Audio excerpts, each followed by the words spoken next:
untuk era setelah Mataram ke bawah itu, karena sampai saat ini pun orang membuat pusaka itu masih lanjut terus, Mas. Sampai iya sampai sekarang, karena beliau itu memang keturunan Empu. Oh, jadi meneruskan kayak. Iya. Contoh kayak keris-keris pusaka yang zaman dulu yang sudah kosong itu diruat lagi, dilebur lagi, dibikin lagi.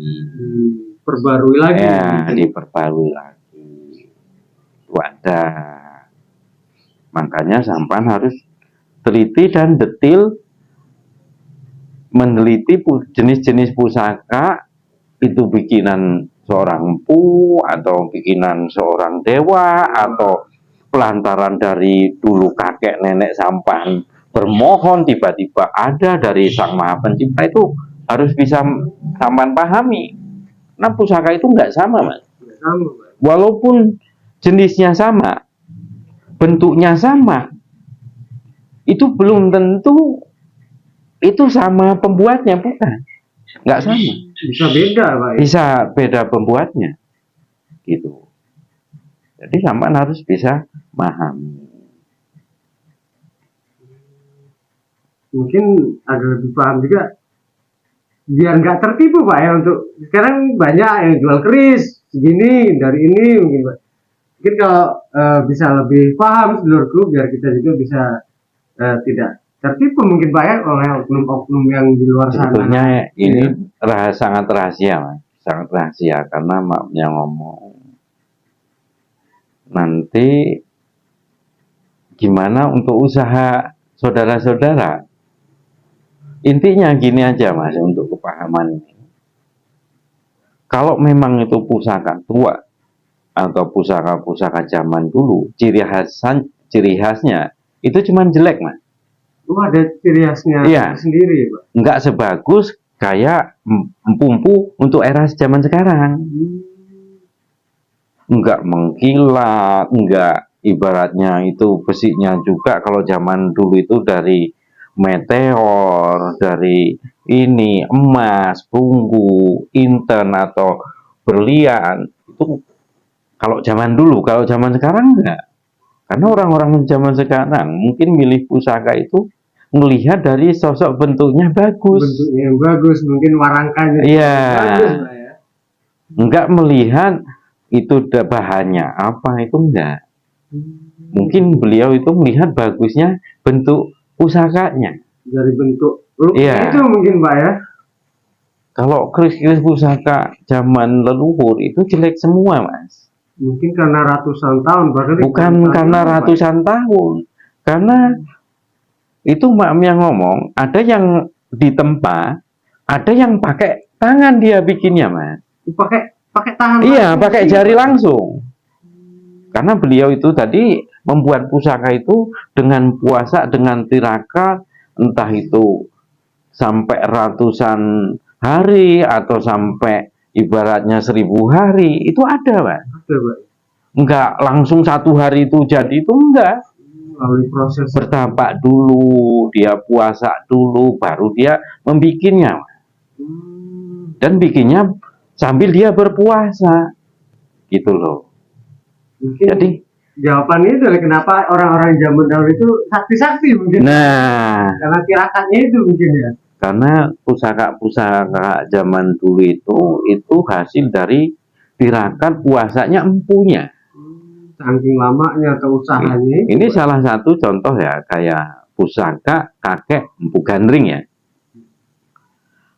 Itu sepaham aku ya, itu pakai emas, pakai berlian, pakai batu meteor dan sebagainya. Itu banyak sekali, Mas. Keris satu menghabiskan banyak bahan yang, dan maafnya ngomong, beliau itu tadi membuat pusaka itu sampai bertapa masih waktu itu kayaknya sekitaran 40 hari ke atas ya, itu baru mulai membentuk, itu udah diminta sama kakek Ken Arok gitu loh. Jadi memang pusaka itu belum jadi. Tapi kenapa kok pusaka itu belum jadi karena sakti? Karena saking satu dari bahan, dari bertapaknya kakek Empu Gandring itu tadi, dari tirakatnya itu yang membuat pusaka itu sakti. Bukan karena pusakanya itu, tapi Bukan. hasil dari tirakatnya Ya, itu ya Pak. karena memang waktu itu kakek itu mengundang Raja Banaspati yang terutama ya, Naga Puspa, Naga Bumi, Naga Geni, Naga Wiru, Naga Angkasa itu dibaurkan menjadi satu di dalam satu keris. Makanya sakti. Sangat luar biasa sih Pak kalau Nah makanya semua itu. jadi sepaham aku itu tujuh naga yang dimasukkan ke dalam satu pusaka.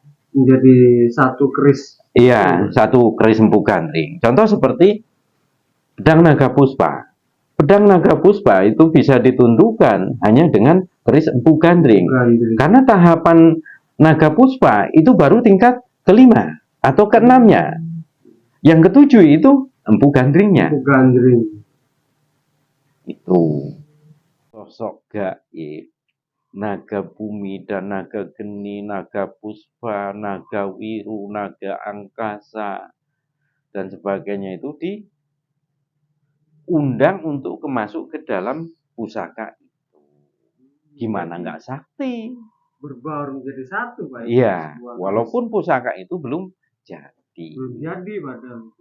Waktu itu seingat aku, kakek itu memasukkan keris itu tadi, itu cuman di sebuah batang kayu dadap kalau orang Jawa.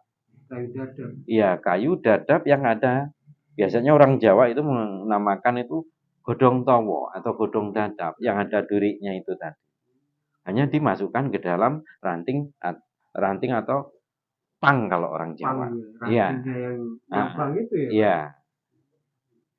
Jadi karena memang belum jadi dimasukkan ke dalam itu.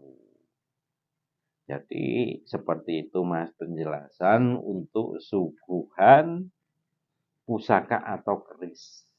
Jadi seperti inilah. Jadi sebetulnya ini banyak kekurangannya, tapi Masnya alhamdulillah sudah tak beri penjelasan kurangnya apa tadi, seperti dugan, terus ikan ayam atau sate kambing, dan apa tadi yang kurang Mas? Kayak dugan, sate kambing, sate ayam, atau ini ayam bakar atau terasi. Cukup unik sebenarku yang dilakukan oleh Bapak Bayu dalam suguhan ya Pak, suguhan kepada pusaka leluhur. Mungkin untuk Pak Bayu sendiri Pak, apa sih arti kita harus merawat atau memberikan sebuah suguhan kepada leluhur menurut Bapak sendiri? Kenapa kita harus seperti itu Pak? Atau karena beliau setelah kita gunakan kuasanya, kita suruh untuk pelindungan, untuk pengayoman, untuk memimpin, untuk nolongin orang. Apakah mungkin setelah beliau kita suruh, kita minta barokahnya atau minta kuasanya untuk pengobatan atau sebagainya, dia suruh cari makan sendiri, apa ya kira-kira kita enggak ini? Sebagai kita, sebagai manusia, kita punya hati dan nurani. Masa setelah dia bekerja untuk kita, melindungi kita, kita enggak imbal jasa? mungkin rasa terima kasih kita. Nah, ini sebagai untuk ucapan terima kasih kita karena dia sudah mengayomi kita atau apapun yang kita untuk syariat, untuk apa, atas izin yang maha kuasa, atas kuasanya Allah, pelantaran beliau. Jadi itulah. Sebaliknya kita juga harus mengucapkan terima kasih. Walaupun semua itu tergantung yang maha pencipta atau yang maha kuasa. Jangan kita setelah punya seperti ini, kita terus yang kita sembah ini, jangan. Ya tetap Tuhan kita. Walaupun ibaratnya kita Islam atau sebagainya, tetap Tuhannya beliau. Kau jangan pusaka yang disembah. Itu namanya menduakan. Itu Jadi perlunya Jadi pemahaman acara seperti seperti ini khusus untuk pasukatan atau penghormatan imbal jasa. ini. Rasa terima kasih. Iya, rasa ucapan terima kasih untuk beliau. Bukan kita menyembah beliau, bukan. Jadi Mungkin harus, yang seperti itu karena belum memahami ya Pak ya, ke dalam, makanya mungkin dilihat atau dikira kita menyembah sebuah pusaka. jangan, Mak.